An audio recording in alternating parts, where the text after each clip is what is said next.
When trying to understand the responsibilities of an ethical hacker, all of this really breaks down into what are you expected to do in preparation and throughout the process of the penetration test or the vulnerability assessment.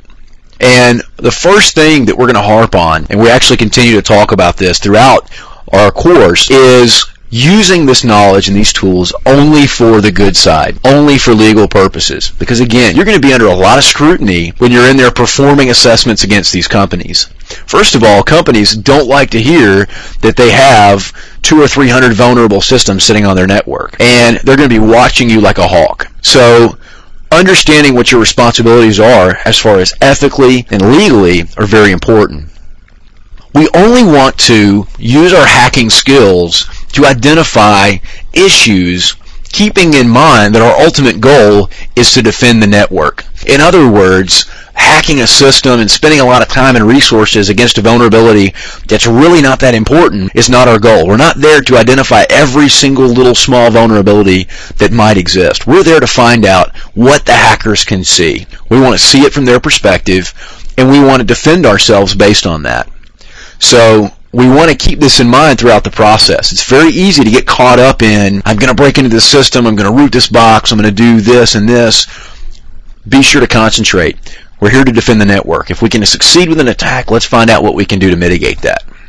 As always, and as I'll mention several times throughout the course, we always have to get management approval. And the term management is kind of used loosely because that can mean corporate executives, legal counsel, local and federal law enforcement, depending on your target. There's a lot of parties involved in that process. We want to create a plan. And again, we're not just going to sit in the basement with a black light hacking away on a Linux box all day long. That's not our goal. We have to be more corporate and project plan minded. We want to create our project plan or our test plan, identify the parameters. And when I say parameters, that means what exactly are we going to do? What tools are we going to use? What attack venues are we going to explore? What are ultimately going to be the goals of this test?